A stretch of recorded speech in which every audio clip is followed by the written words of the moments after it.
Hi there, everyone, all the Badraven flock. We're here in the Badraven's nest today, and this is part 2 in our Halloween series that we're doing now, one a week. And I know you just loved the first one I did on the original Halloween, well, not the original, but the Rob Zombie version of part 1 that I just posted last week. This is Halloween 2. I forget what the tagline is. It's something about family. I don't know.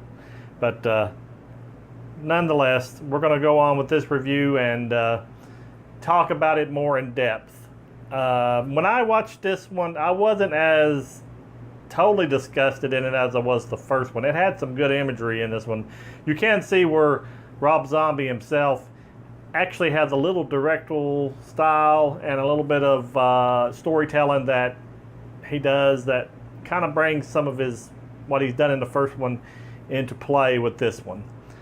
This one was made in 2009, and I think what it was, everybody came to the beginning of the first Halloween, and they had a big box office at the beginning, and then as the word of mouth got out how bad it was, it kind of trailed off, but it still made a lot of money, probably considering its budget was probably really low anyway. So they green-lighted a part 2, and this one differentiates itself away from the Halloween 2 from John Carpenter's Halloween 2. He takes it more in the realm of not Jason. I'm in the Friday 13th mode here. He takes Michael's psyche that he's got, and he makes that be his mother and a white horse. That was kind of strange to see a white horse walking around with the mother in a white gown, but it kind of plays that up at the beginning that that's the way he sees his insanity in his head. He sees his mother. And he also sees a little version of himself when he was like 10 years old that run around with the clown mask on. So I don't understand that part, how he projects himself out onto that. But nonetheless, that's the way he sees the world. And his mother gives him little tidbits of stuff like, you need to get the family back together, you know. So that means he has to go back and get Laurie Strode, because she has survived the last movie. At the beginning of this movie, you think it's taking place right after the first one, because it shows her walking down the street covered in blood. This is after she's blowed Michael Myers' brains out, or supposedly blowed his brains out and his body disappears. But she's walking down the streets of Haddonfield in the middle of the night, and she's like just aimlessly going down the court square and everything. And then you see the cop car coming down the road, and that is, of course, Sheriff Brackett, played by the voice of Chucky from the Chucky series, Brad Dourif.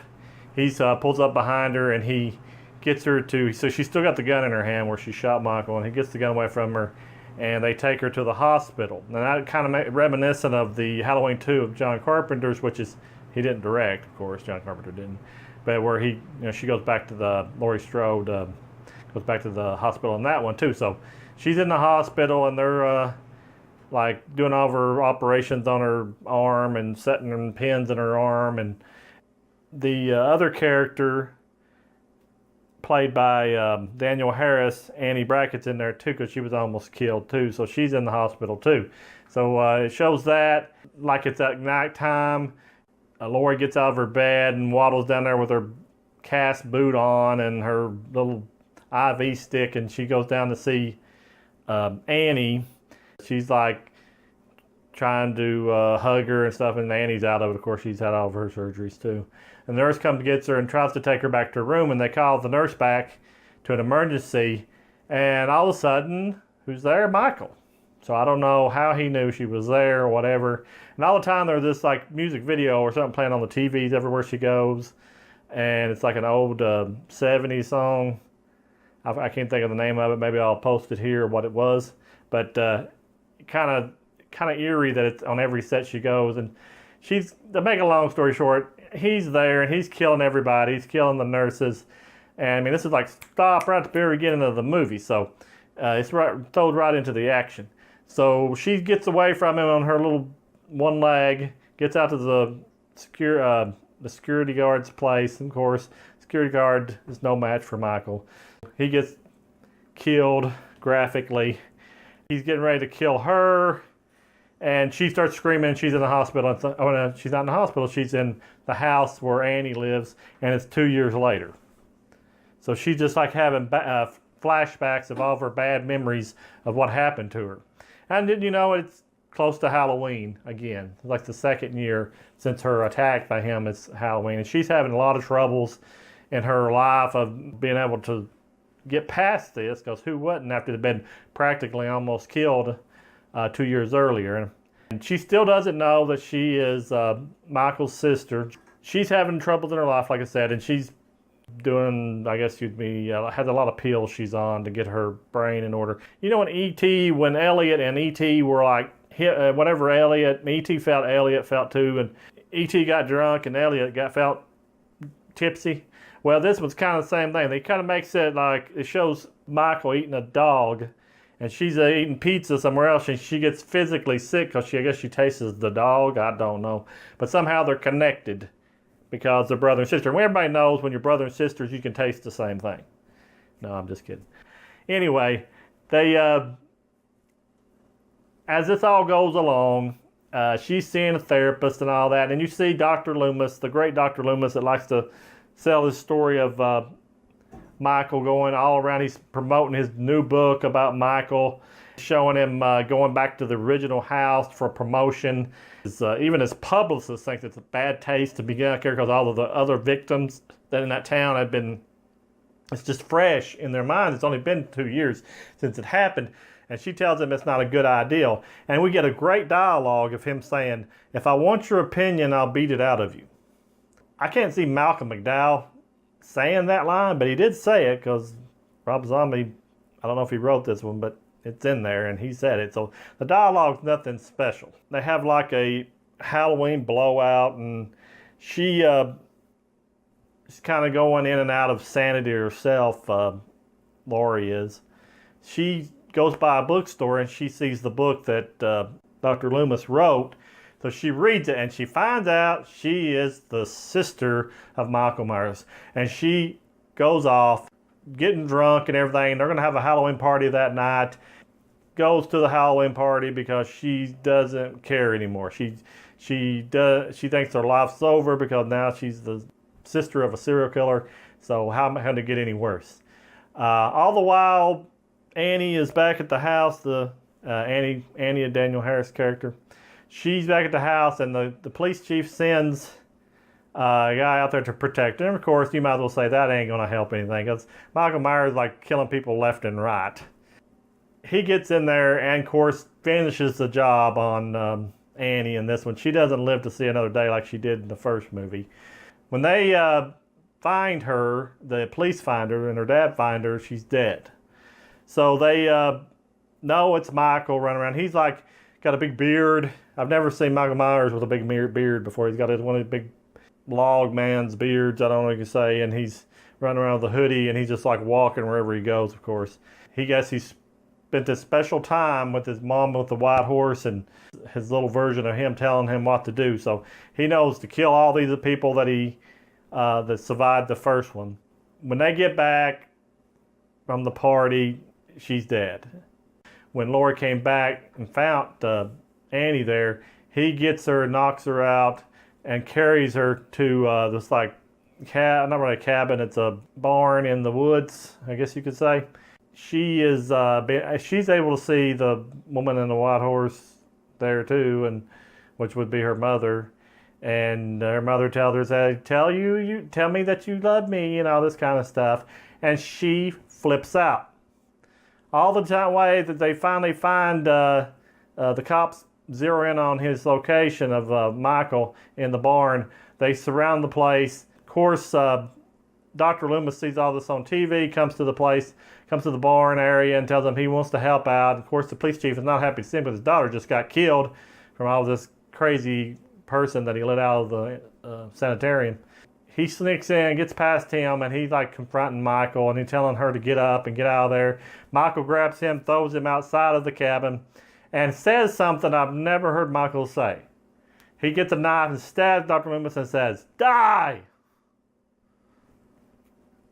I don't Why does he have to say die? Why, I mean, he's pretty much going to kill him. I mean, he's killed other people, and he's not said die! Which I know he's got more of a thing with Dr. Loomis, because Dr. Loomis was his psychiatrist, but it didn't make any sense to me in that part. It was strange. So when he's outside the building, which was what Dr. Loomis wanted to do, is get him out in the open, they shoot the crap out of him, and he falls over. I assume he's dead. You know, you never know in these movies. Well, here comes Laurie out of the cabin, and she reaches down and gets like a knife or something away from Michael, and she stands straight up, and they shoot her, and she falls over. So I'm thinking she's dead also, you know. End up putting her in the sanitarium, so she's officially gone Michael on everybody. She's officially seeing everything Michael's seeing. Her mother and the horse and everything. She don't see the young Michael. I guess he's really dead. The one scene I thought was kind of cool, that the way Rob Zombie did it. At the very end of the movie, she's in this long hallway. And it's at the sanitarium, I assume. Everything's white. The walls are white. The ceiling's white, everything. You can see her way in the distance sitting on the edge of the bed. And he does a slow pan towards her. And it's like playing this Love Hurts song, but it's sung by somebody else. And they're singing it really slow and kind of gives a eerie type feel to the song. And this closing down on her, it goes all the way up to her face, the camera's right in her face, and you can tell by her face she's got the bags under her eyes, and she's just like, hair is all stringy, and she looks like she's totally insane, which she is. And she's looking down that way, and you can see the horse coming up the hallway with her mother in the white gown, the white horse, and she's like just kind of sitting there with like a frown on her face, and then she kind of, one side of her mouth starts to pick up like she's like a half smile, like that. And then she just, another part comes up and she's got like a full smile, and she's just looking at him like a smiling idiot that she's gone insane. She has officially become her brother, Michael, and then it cuts to black. So I thought that was neat, the way they did that. I wasn't expecting her to go the family route and become an insane person, but it goes to show you it must be something in their blood, because she wasn't raised like him. She was just a little baby when she was adopted, and she still became a psychopathic person. I guess that's what they're going to do. And I don't know if that would have led to another Halloween 3 movie where she would be the killer.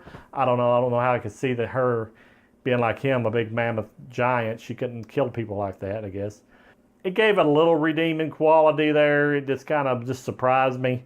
So I can't really recommend it, but it wasn't as horrible as the first one, but I see where he was going with the first one, but it still did in no way, shape, or form am I endorsing this movie. I just saying I've seen some neat imagery and way he told his story kind of added up in the second one. But still, I can't recommend it. Should have told you who was all in it, and I'm sorry about that. I'll go back here and do it. We got Sherry Moon Zombie as Deborah Myers again. We got Chase Wright, the neck, as the young Michael. It's a different boy with a 10-year-old in this one. Scott Taylor-Compton, of course, Laurie Strode. Brad Dourif is Sheriff Brackett. Caroline Williams as Dr. Maple, and Malcolm McDowell as Dr. Sam Loomis. Tyler Mann as Michael Myers, and that's the cast again. There's a couple of them different in this one. Leave a comment. Tell me what you thought about the first two movies. Did you think that they were masterpieces? Did you think they're crap? What? Give me your honest opinion about them. Please like and subscribe. We want you to share this video with anybody and everybody that you know that likes horror or doesn't even care about horror, but likes to see other videos on my channel that's not horror that you can show to your friends. So we just want to wrap this video up and say that the third one's going to be coming out, and it'll be Halloween Resurrection, the next one I do. So look forward to that next week, and it'll be released. And remember, the Badraven is your friend, and we appreciate all the views that we get. So we'll let you go, and goodbye.